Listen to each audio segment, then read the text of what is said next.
Enseguida, iniciamos el segundo bloque de conferencias de la tercera jornada preparatoria, con la conferencia titulada Políticas Públicas y Expectativas de Inclusión Social en los Servicios de los Registros Públicos. Nuestro conferencista es docente en la maestría en Derecho de la empresa de la Pontificia Universidad Católica del Perú y en la Escuela de Posgrado de la Universidad San Ignacio de Loyola. Bachiller en Ciencias Administrativas por la Pontificia Universidad Católica del Perú. MBA por la Universidad de Lima. Economista rama empresariales España. Tiene un doctorado en gestión de empresas por la Universidad Nacional Mayor de San Marcos. Estudios de doctorado en dirección de empresas en el IE de Chile con Universidad Lleida, España. Tengo el honor de presentar en esta tercera jornada preparatoria al doctor Jorge Armando Paredes Atencio. Bienvenido, doctor. Gracias a todos, muy buenas noches. Muy motivado con la charla de la doctora Collao. Definitivamente es un tema que también me interesa mucho y están muy motivados para escuchar esta charla. Es una charla que voy a presentar desde la óptica de un usuario. En mi vista, es mi visión, mi lectura de lo que entiendo, digamos, de acuerdo a mi experiencia, de lo que considero que debería ser las expectativas de inclusión social en los servicios de los registros públicos. Saludo la presencia del señor superintendente, el doctor Harold Tirado Chapoñán, y a todas las autoridades que usted ha mencionado. Gracias por estar.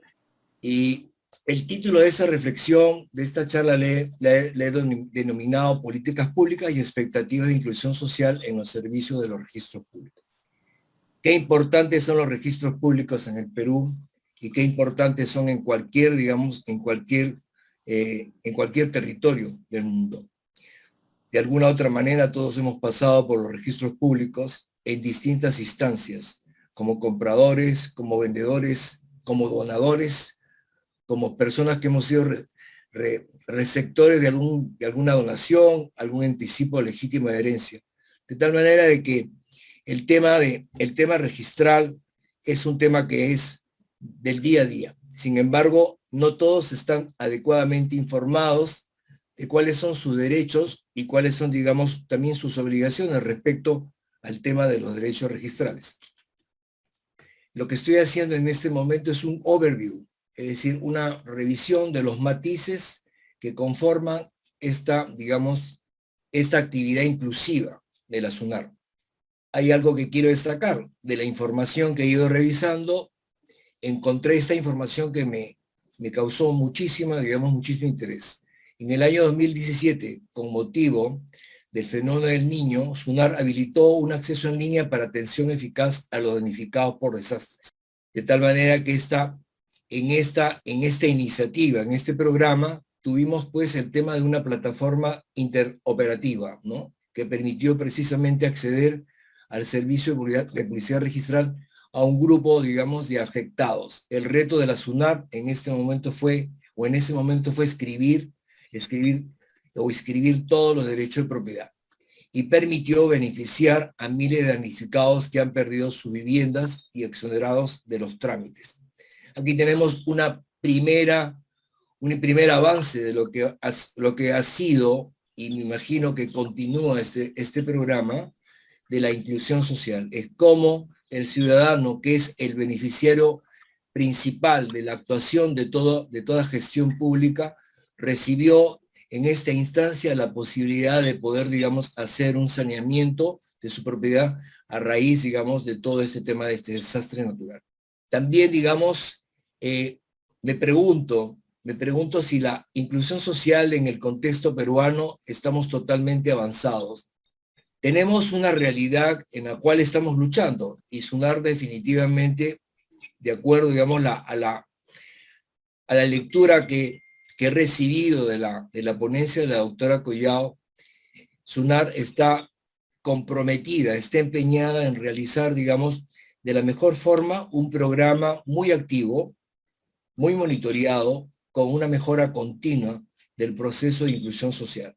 Pero no debemos olvidar que el Perú es uno de los países menos inclusivos del mundo. En el año 2019, que es la data que estoy manejando en este momento, El Perú estaba en el puesto 100 de 125 países y ocupaba el puesto 14 en Latinoamérica, después de México, El Salvador y Venezuela. De tal manera que aquí tenemos una brecha muy grande que desarrollar en el tema inclusivo. A partir del gobierno digital, a partir del gobierno abierto, a partir de todas las instancias que ustedes tienen como políticas digitales. Es decir, el trabajo es bueno, está en progreso, pero no es suficiente para poder, digamos, saltar esa valla de país, digamos, que no es inclusivo, que está en proceso de ser inclusivo. El COVID nos ha demostrado una realidad muy, muy dura, digamos, de la parte inclusiva. Lo hemos visto en el tema de salud, en el tema de educación también, por el tema de conectividad. De modo que esto no es una crítica, es simplemente una reflexión. ¿Qué debemos hacer de ahora en adelante o qué estamos haciendo en todo este proceso para que nuestro país y en las instancias que nos corresponde como funcionarios públicos poder realmente hacer de nuestra actividad como una SUNAR, hacerla más inclusiva y poniendo todos los recursos, todo el tema presupuestal a favor de que esa inclusión realmente se evidencie en un servicio en donde el ciudadano se vea beneficiado, se vea adecuadamente informado, tenga la condición como tal, porque es el administrado principal de todo nuestro servicio. Yo no pertenezco al sector público, pero en este momento me pongo en el lado de ustedes, me pongo en el lado de los 666 funcionarios de distintos rangos que están en este momento atendiendo esta presentación. De modo que ahí tenemos un gran reto, el reto de saltar la valla de un país que es visto o es evaluado o valorado como no inclusivo. Tenemos harta tarea por delante. No obstante, digamos, tenemos también la experiencia de COFOPRI. Hay un tema de COFOPRI que debemos celebrarlo. Hay 2.5 millones de títulos de propiedad que fueron entregados por COFOPRI. Y esa es una data, digamos, que octubre del año 2021. Esta entidad, pues, alista dos proyectos pilotos nuevos, tanto para lograr un proceso de titulación más rápido con las municipalidades provinciales y también buscar la homogeneidad en el catastro urbano del país. COFOPRI pertenece al Ministerio de Vivienda, sin embargo, hay una relación muy interactiva con SUNAR, porque finalmente decanta en el registro de esa propiedad, fruto, digamos, de todo el tema de una propiedad irregular, por invasiones, por terrenos seriazos, etcétera, donde tenemos a 2.5 millones de titulados, personas que ya tienen la propiedad, han saltado el tema de la posesión a la propiedad. Pregunto, ¿es suficiente 2.5 millones? ¿Son 2.5 todos los involucrados, todos los supuestos de recibir este servicio?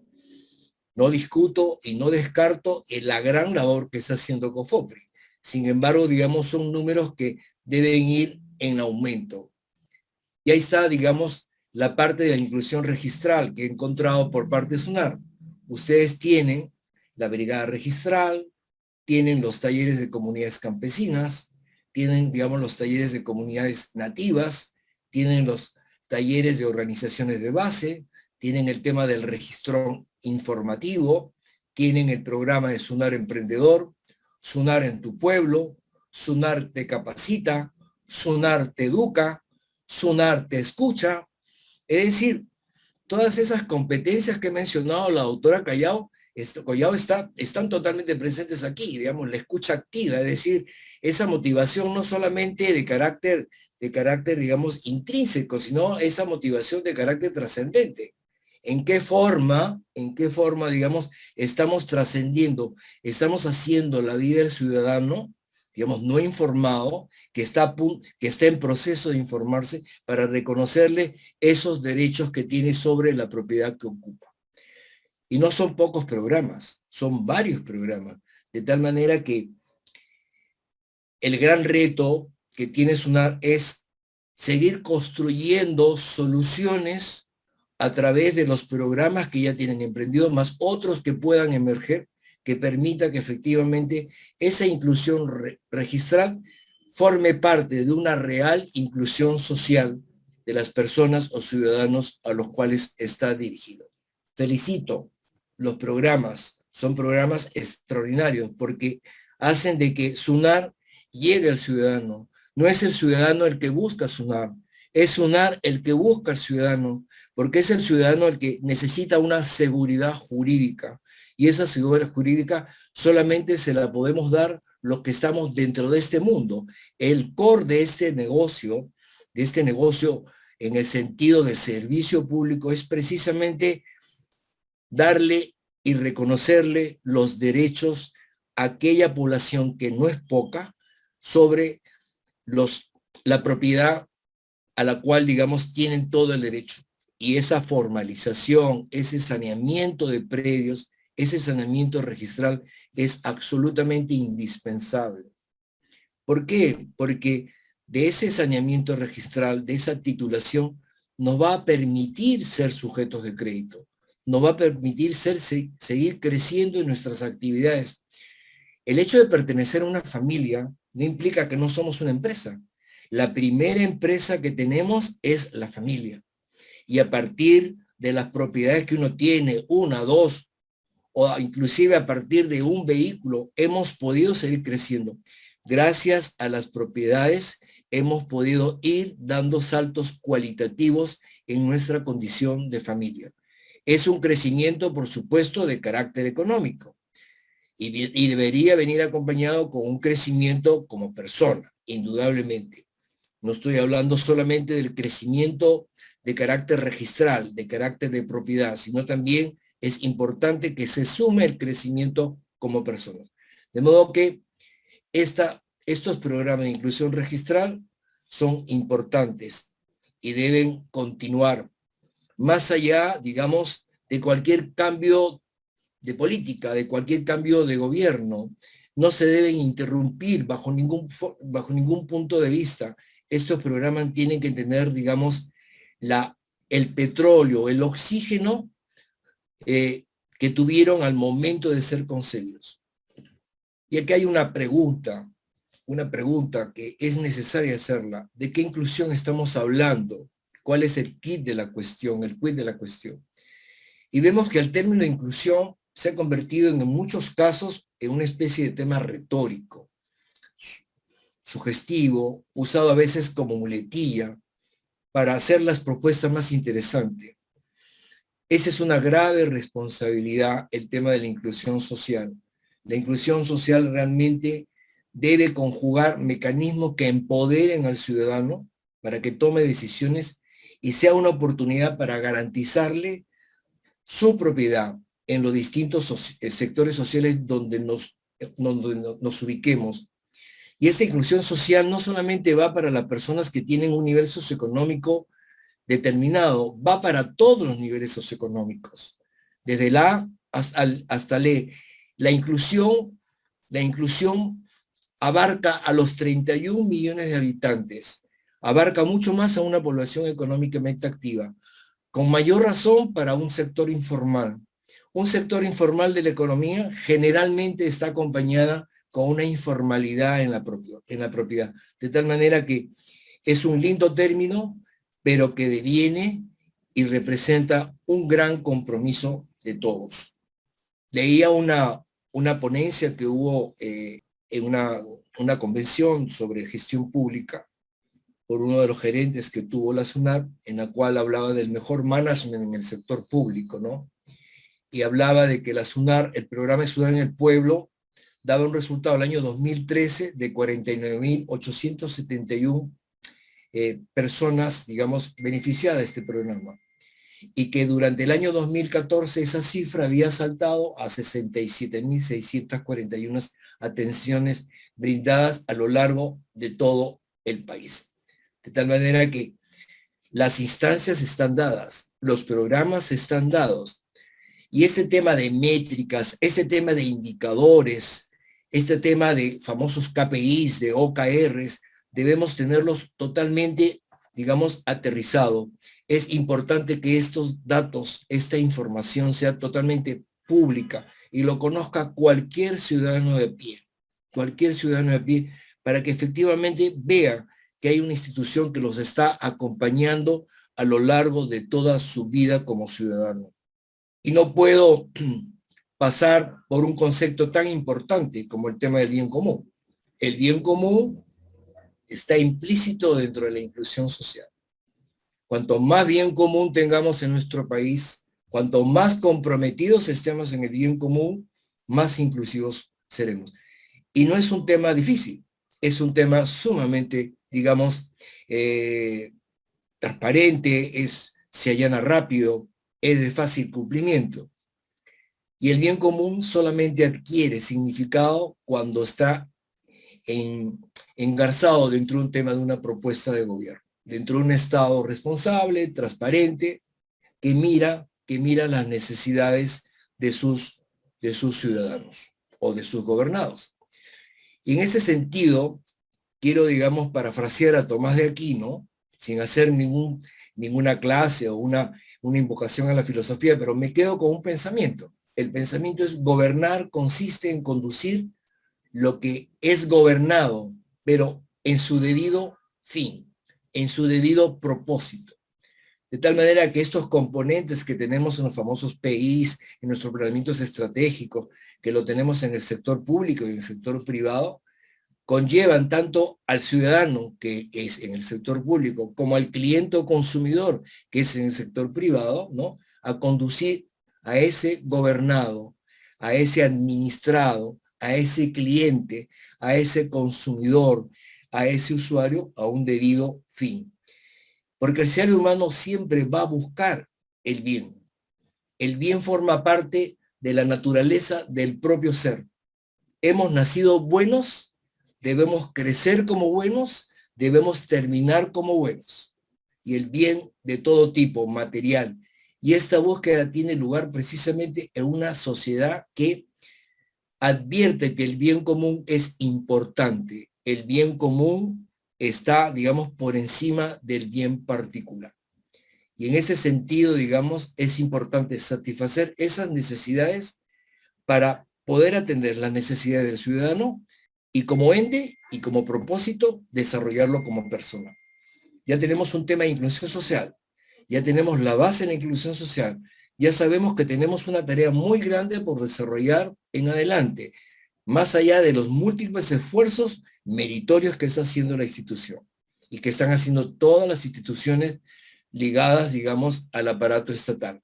Pero tenemos el tema del bien común, que es lo que hace que la inclusión social tenga un sentido, y no un sentido en el siglo XXI, no es un sentido en el siglo XX, es un sentido que viene de muchísimos siglos. Podríamos retrotraernos a la etapa, digamos, de los primeros cristianos, pero no es el propósito. Me quedo con Tomás de Aquino. Tomás de Aquino nos dice: gobernar consiste en conducir lo que es gobernado en su debido fin. Quiero también hacer una especie de benchmarking con la experiencia de España. España tiene todo un programa, digamos, de gobierno digital, y le han llamado la España Digital del año 2025. Y ellos anotan en un informe de este año que la situación del COVID, digamos, aceleró el proceso de digitalización, como de hecho ha ocurrido en el sector público y en el sector privado. Ya no hablamos de una transformación digital en curso, hablamos de digitalizarnos en el menor tiempo posible. Salimos de un trabajo presencial a un trabajo remoto. Los negocios se tuvieron que reinventar. Las personas nos tuvimos que reinventar también. ¿Por qué? Porque teníamos un gran compromiso con nosotros mismos, cuál era cuidar y proteger a nuestras familias, cuidar y proteger nuestra salud mental. Nuestros hogares se convirtieron en oficinas, se convirtieron en escuelas, se convirtieron en la familia que habíamos conocido toda la vida. De tal manera que es importante que el COVID nos dé una medida de las debilidades o carencias que advertir a lo largo de todo el tema de la digitalización de las distintas instancias dentro de este gran proyecto de gobierno. De tal manera que es importante, digamos, abordar urgentemente estos temas pendientes para, digamos, mejorar el tema de la inclusión y no vertebrar y no quebrar, digamos, la estructura de la sociedad. Este COVID ha traído, digamos, la sumatoria de mayor gente que ha pasado al umbral de la pobreza. También se ha destruido mucha clase media. Todos de alguna otra manera lo hemos visto, todos de alguna manera, de una u otra forma hemos sido afectados. De modo que con esta crisis económica o esta instancia económica de austeridad, hay muchas decisiones, incluyendo las decisiones registrales, están en pendiente, están en stand-by. ¿Por qué? Porque no hay los recursos. No están los recursos. Tenemos que priorizar las necesidades hasta que vayamos nuevamente y cojamos la línea, digamos, de la prosperidad o el crecimiento que el COVID, digamos, detonó, afectó y, digamos, tenemos urgencias que atender. De tal manera que el COVID nos debería dar algunos parámetros en donde debemos hacer ajustes en nuestros programas, ajustes en las instancias, en los procesos, la administración de los recursos, la adecuada gestión, porque efectivamente al problema registral de existirlo, se han sumado otro tipo de problemas en la propia persona, en el propio individuo, que ya no solamente afecta a la persona como tal, sino a la persona y su entorno, que es la propia familia. Los pilares del plan de España Digital definen 10, digamos, yo quiero destacar 7 de ellos. La conectividad digital, que también estamos en todo ese proceso en el Perú, el impulso a una tecnología 5G, el desarrollo de las competencias digitales. Ya no basta simplemente tener las competencias, digamos, cardinales o las competencias, digamos, de desempeño que conocíamos, sino tenemos que agregarle al cuerpo de competencias que tenemos como funcionarios, como ejecutivos, como docentes, como investigadores, agregarle las competencias digitales. Son fundamentales para poder responder con altura a los retos que la transformación digital nos trae en este momento. Está el tema de la ciberseguridad, importante también. Está la transformación digital del sector público, que es uno de los temas de este evento. Está la economía de la información, del dato. Está el uso intensivo de la inteligencia artificial. Nosotros nos divertimos, lo pasamos muy bien haciendo uso de la Big Data, utilizando los chatbots, utilizando todo aquello que implica una inteligencia artificial. Pues todos estos emprendimientos que hemos llevado a nivel del sector privado, todas estas transformaciones que hemos tenido que desarrollar para poder ser competitivos y hacer un trabajo sostenible en el tiempo, con motivo de todos los efectos de la COVID, deben, digamos, ser un imperativo, digamos, a llevarlo a lo largo de todo un proceso que no va a ser muy corto, proceso que va a permanecer durante muchísimos años. Y por supuesto, el Plan España Digital 2025 enfatiza mucho en los llamados derechos digitales. Y ahora quiero realmente entrar en lo que, en mi criterio, y ahí, digamos, me tomo la licencia de soltar algunas ideas respecto a las expectativas de inclusión social para SUNAR, que también es aplicable a otras instancias de la vida pública. Me preguntaba si realmente la mesa de partes virtual está realmente orientada al ciudadano, si es amigable, es empática, es fácil de poderla manejar, es del conocimiento público. Las personas conocen este tipo, digamos, de información. Existen las instancias de divulgación, de capacitación, de conocimiento. Y lo digo porque, digamos, tenemos también una población que está, no digo envejeciendo, que se está haciendo adulto mayor. De tal manera que hay una lucha muy grande con el tema de la tecnología, ¿no? Entonces, He escuchado, por ejemplo, en los primeros meses o los primeros días de la pandemia, llamar a una persona de 55 años anciano. Un tema realmente insólito. Sin embargo, lo he escuchado, lo he asimilado y digo, ¿y por qué? Yo soy una persona que sumo más de 55 años. Yo me pregunto, ¿y por qué esa exclusión? ¿Por qué llamar a una persona de 55 años anciano? Y por supuesto, ya no hablemos de un hombre de 60, una persona de 65 o una persona de 70. De tal manera que la mesa de partes virtual, cualquiera fuera la institución, debe estar orientado al ciudadano por su facilidad en el manejo, por la comprensión, por su simplicidad, sin perder, digamos, el rigor que la mesa de partes virtual, digamos, merece. Hay otra expectativa que yo he visto, por lo menos una reflexión también en voz alta, cuál es, digamos, el tema de impulsar la contratación de personas con discapacidad dentro de las decisiones internas de las propias instituciones del sector público. Las personas discapacitadas, que aquí se llaman discapacitadas, en España se llaman personas con habilidades especiales. Hay personas con habilidades especiales. Yo, por ejemplo, no me atrevería a decir que un chico que tiene Asperger es una persona discapacitada. Es una persona que tiene una habilidad especial, incluyendo un chico autista, incluyendo un chico que tiene un síndrome de Down. Y así podríamos pasar hablando de muchas personas que tienen discapacidad. Entonces, hablemos de las personas con esas habilidades especiales.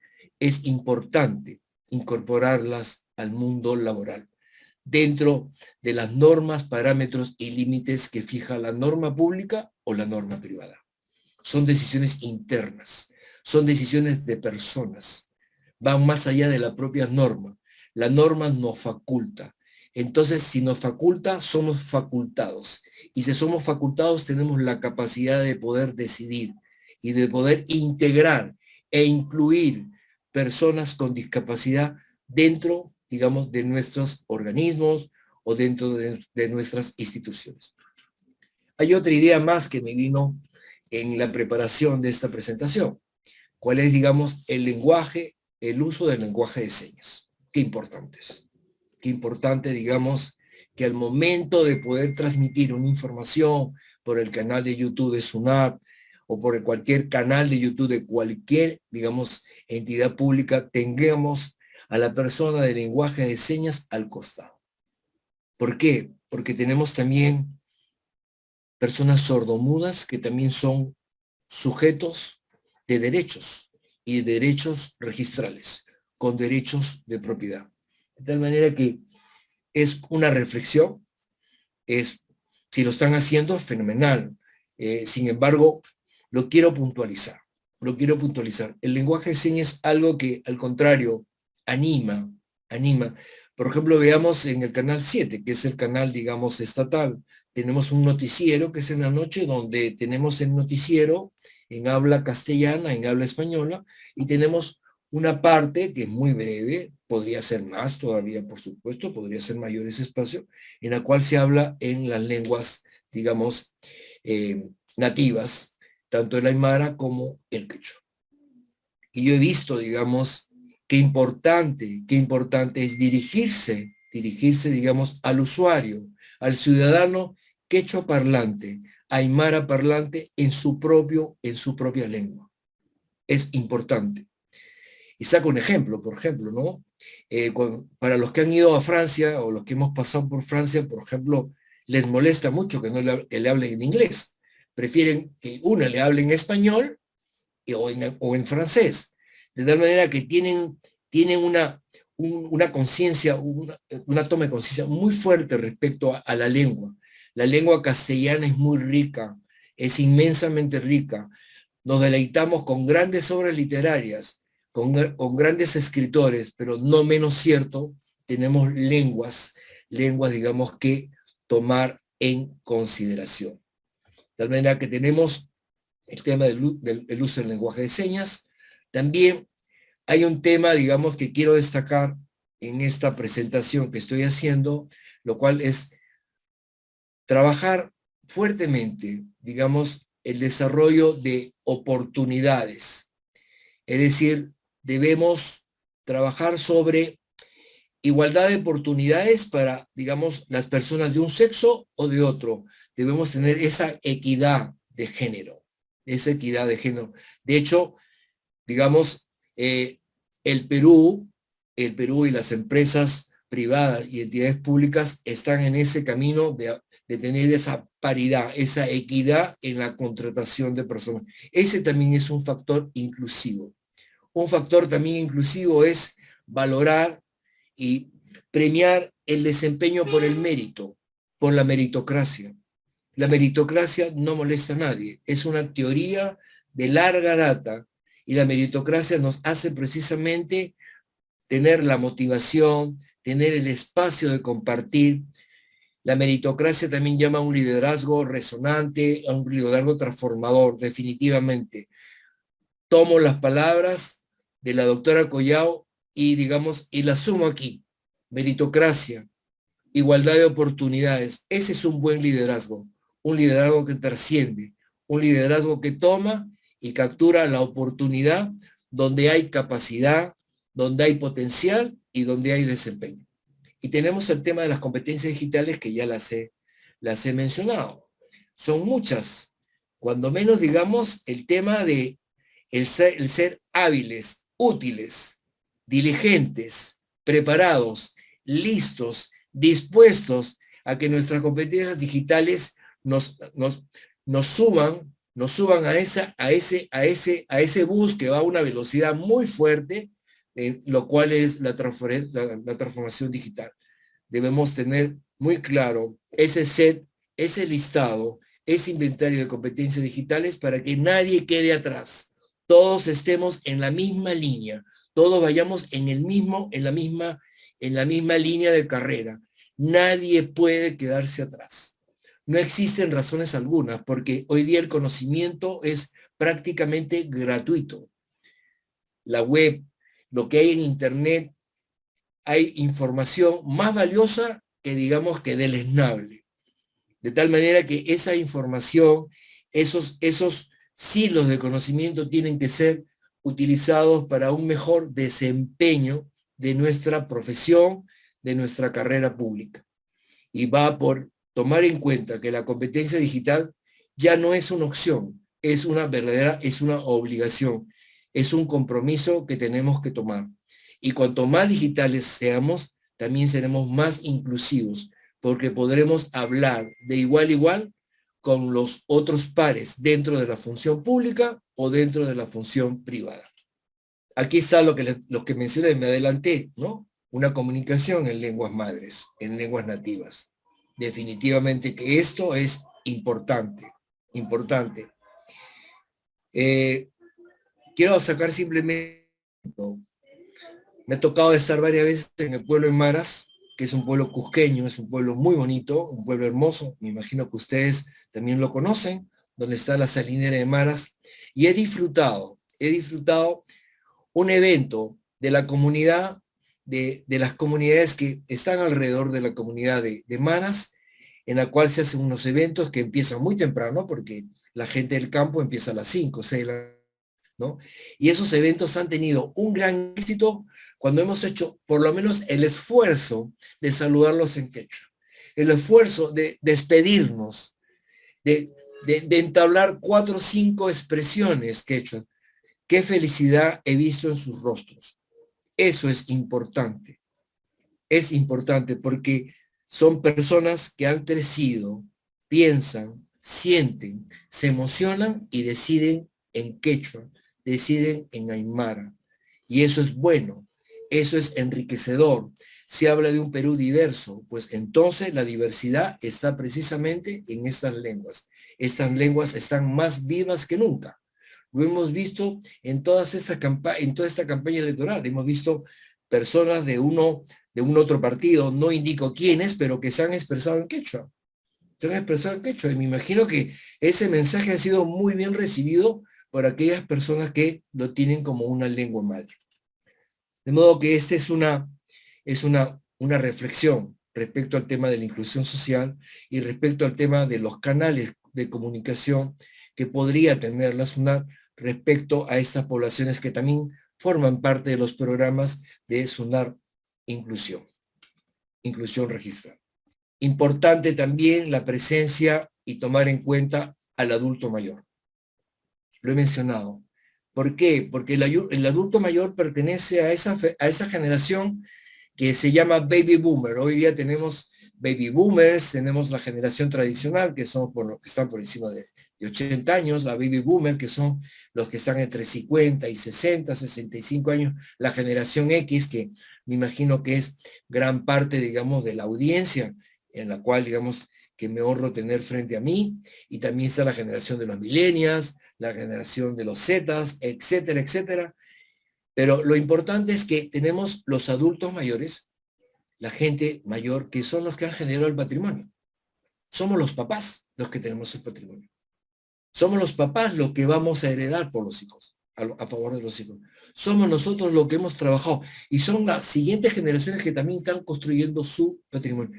Es importante que el adulto mayor sea considerado en todos los programas, pero de manera muy específica en los programas de capacitación, divulgación y conocimiento, para que todo pendiente registral, todo acto registral que quedó en el camino pueda ser, digamos, resuelto, antes que la persona, digamos, trascienda a una mejor vida. De tal manera que la importancia del adulto mayor no solamente se puede ver en todo este tema de la revolución, cuál ha sido, digamos, el tema de la prioridad que se dio en el tema de la vacunación, sino también es conveniente, recomendable tomarlo en cuenta. ¿Por qué? Porque el esfuerzo de los mayores ha sido un terreno, una casa, una casita, un predio, un fondo. Y si ese fondo fue recibido dentro de esa informalidad que ha caracterizado, digamos, la vida de nuestro país, es importante saber que si no estamos al lado de él, difícilmente va a poderlo regularizar, salvo que efectivamente tenga un cuerpo de abogados, una persona que lo pueda orientar, un tema de notario que lo pueda aconsejar. No todos están en la misma posibilidad de hacerlo. Y, digamos, la invocación, la reflexión, digamos, asumir el compromiso cada vez mayor de programas de educación en línea a través de las multiplataformas a las cuales tienen ustedes acceso. De tal manera que tengamos ciudadanos informados, donde al igual, digamos, que podamos tener una gran predilección por una serie de Netflix, el ciudadano de a pie de este país sepa que una vez a la semana va a tener un contacto con la SUNAR, que lo va a formar, lo va a instruir, lo va a capacitar, lo va a motivar para tomar acciones, para dejar las cosas realmente, para ejercer sus derechos y dejar las instancias registrales debidamente saneadas, debidamente ordenadas. Es un conocimiento tan importante como el inglés, es un conocimiento tan importante como un curso de una maestría. No quiero sonar exagerado, pero es importante porque si no, digamos, tenemos una serie de disfunciones que se presentan a lo largo de la vida de las familias, precisamente por el desconocimiento de la norma, de las instancias, de los procedimientos, de los programas, de las facilidades que ofrece, digamos, la institución a favor de ellos. Y, por supuesto, la activación cada vez más grande de la digitalización en la SUNAR como ese gran reto que todos nos hemos propuesto, privados y públicos, familias e individuos, familias y personas. Todo el mundo habla del tema de la digitalización, porque de hecho lo que estamos viendo en este momento no es más que un evento propio de esa transformación.